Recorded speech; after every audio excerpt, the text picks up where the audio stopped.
அக்கா வந்து பேசும்பொழுது சொன்னாங்க, இந்த மைக்கிட்டு நின்னாங்க, அவர்களுக்கு உதவி செய்வதற்கு கீழே இருந்து ஒரு 2 பேர் வந்தாங்க.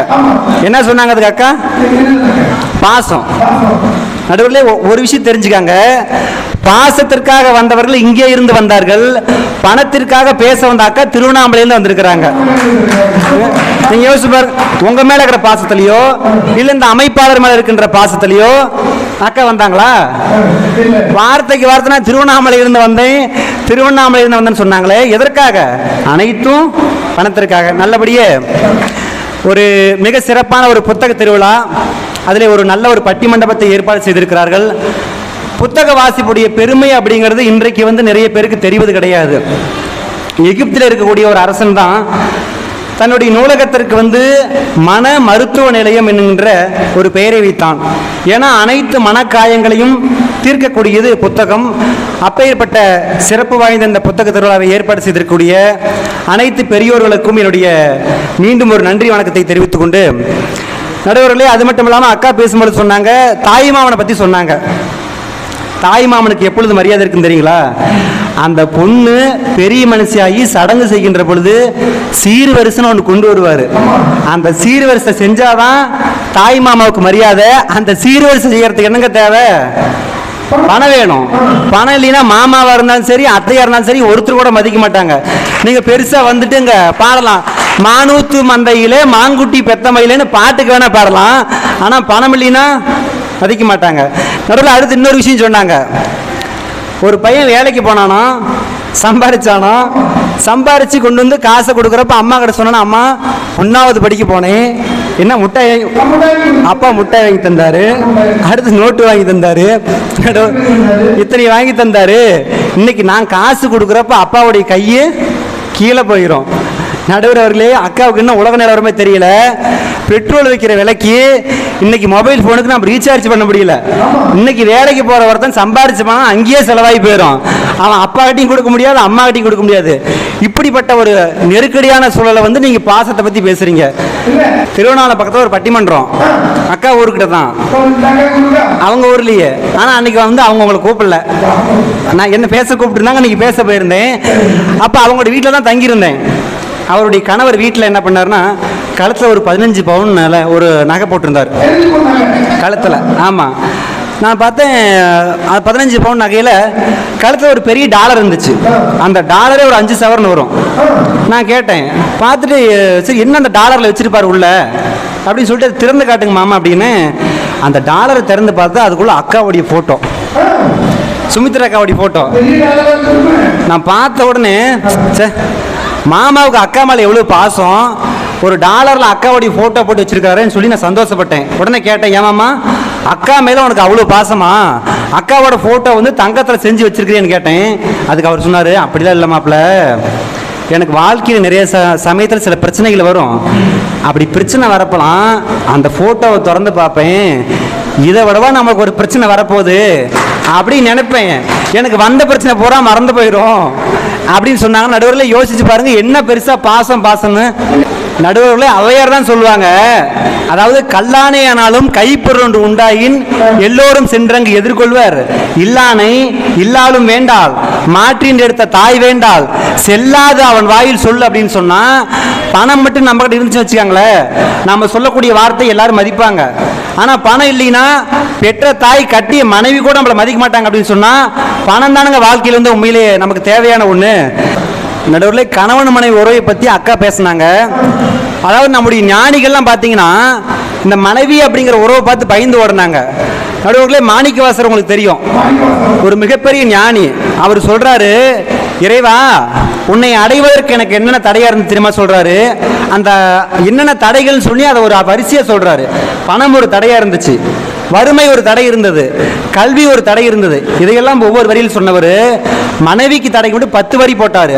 ஆண்டுகள் தோறும் அடைந்த காலை ஈண்டியும் இருத்தியும் எனபல பிழைத்தும் காலை மலமோடு கடும்பகல் பசினிசி வேலை நித்திரை யாத்திரை பிழைத்தும் கருங்குழல் செவ்வாய் வண்ணகை கார்முகில் ஒருங்கிய சாயில் நெருங்கில் மதத்து கச்சர நிமிர்ந்து கதிர்த்து முன் பணிந்து எய்திடை வளர்ந்த எழுந்தபுடை பறந்த இருக்கடை போகா இளமுலை மாதர்தம் கூர்த்த நயன கொள்ளையில் பிழைத்தும் அப்படின்னு சொன்னார்னா, ஒரு ஞானியை ஒரு பெண் எந்த அளவுக்கு பாடுபடுத்திருப்பா யோசிச்சு பாருங்க.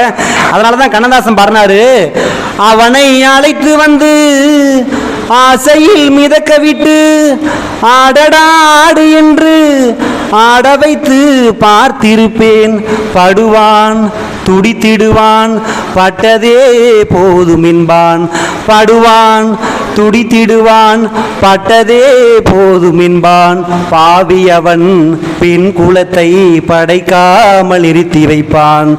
கடவுள் மனிதனாக பிறக்க வேண்டும், அவன் காதலித்து வேதனையில் வாழ வேண்டும். பிரிவென்னும் கடலினிலே மூழ்க வேண்டும், அவன் பெண் என்றால் என்னவென்று உணர வேண்டும். நடுவர்களே, கண்ணதாசனே இவ்வளவு பாடுபட்டார் அப்படின்னு சொன்னா, ஒரு பெண் எந்த அளவுக்கு ஒரு மனிதனை போட்டு ஆட்டி படிச்சிருப்பா. ஒண்ணு இல்லைங்க, அக்கா ஊருக்கு அதுக்கு முந்தின மாசம் ஒரு பட்டிமன்றம், அப்பயும் அக்கா ஊருக்கு போயிருக்கிறோம். அங்க போனா மாமாவை அவங்க ஊர்ல தான், திருவண்ணாமலையில தான். அன்னைக்கு மாமாவை காணோம். நான் கேட்டேன், எங்கக்கா போயிட்டாரு மாமா அப்படின்னு. சந்தோஷம், மாமா வந்து ஒரு வாரமா காணோம், எங்க போனாருன்னு தெரியல. நானும் சொந்தக்காரங்க எல்லாரையும் கேட்டு பார்த்துட்டேன், மாமா இருக்கிற இடமே தெரியல அப்படின்னு சொன்னாங்க.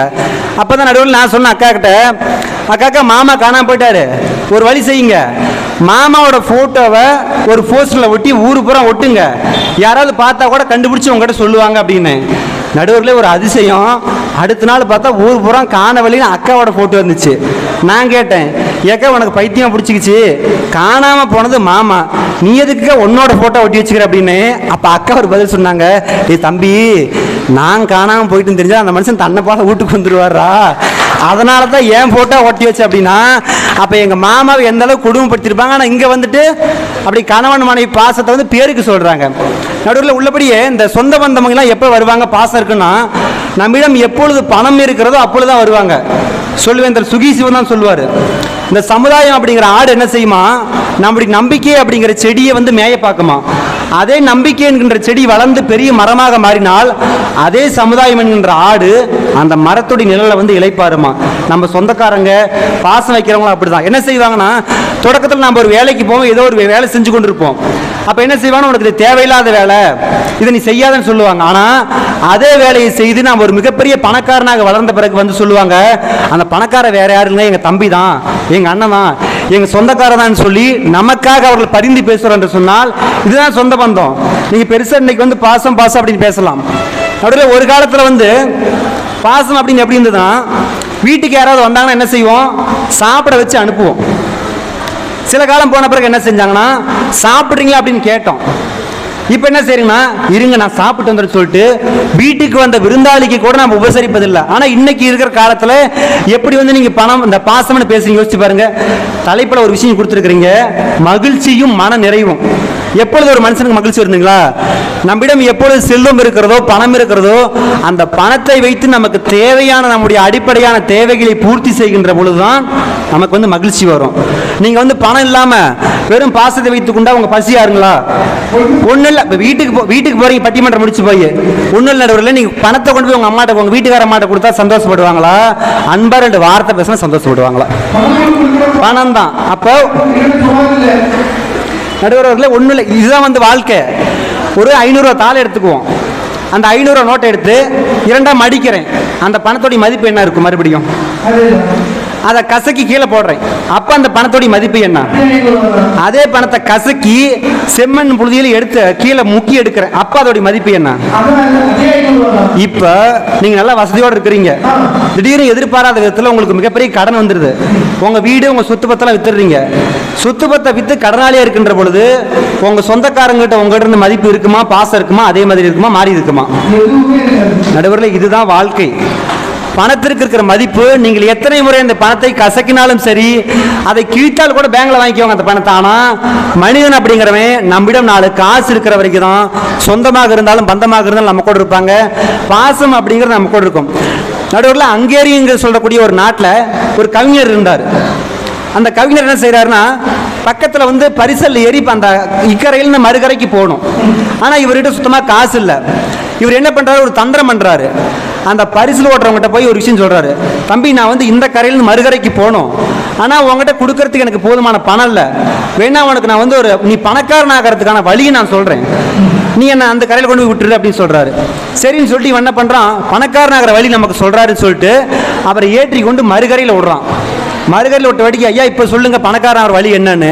அப்போ அந்த கவிஞர் சொல்கிறாரு, இனிமேல் யாராச்சும் காசு இல்லாமல் வந்தாங்களா அவங்கள படகுல ஏற்றாத, இதுதான் நீ பணக்காரன் ஆகிற வழி அப்படின்னு சொன்னார்.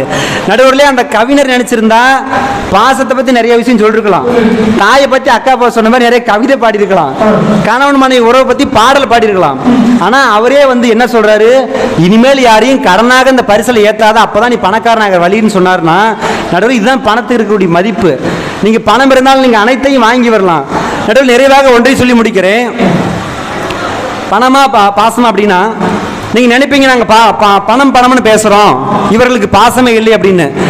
நடுவர்களே எங்களுக்கு வந்து பாசம் என்பது இல்லாமல் இல்லை, எங்களிடம் பாசம் அன்பு நிறைய இருக்குது. ஆனால் பாசத்தோடு இந்த சமுதாயத்தில் வாழ்ந்து பார்த்தோம், எங்களை யாரும் மதிக்கவில்லை, எங்களுக்கான அங்கீகாரத்தை கொடுக்கவில்லை. அப்பொழுதுதான் நாங்கள் யோசித்தோம், பணம் என்கின்ற ஒன்று இருக்கின்ற பொழுது இந்த சமுதாயமும் உறவுகளும் நண்பர்களும் மனைவியாக இருந்தாலும் தாயாக இருந்தாலும் பணம் இருக்கின்ற பொழுது நமக்கு அவர்கள் கொடுக்கின்ற மகிழ்ச்சி மரியாதையை வெறும் பாசத்தை வைத்துக்கொண்டு எங்களால் வாழ முடியவில்லை. அதனால் தான் பணம் என்கின்ற அணிக்கு நாங்கள் வந்தோம். ஒருவேளை வருகின்ற காலத்திலே பாசத்தால் இந்த சமூகத்தை மாற்ற முடியும் என்று சொன்னால் நிச்சயமாக நாங்கள் அந்த அணிக்கு வருகிறோம். ஆனால் அதுவரை இன்றைக்கு இருக்கின்ற இந்த பொருளாதார நெருக்கடியிலே மகிழ்ச்சியாகவும் மனதையும் வாழ தேவை, பாசம் அல்ல பணம் தான் என்று கூறி விடைபெறுகிறேன். நன்றி, வணக்கம்.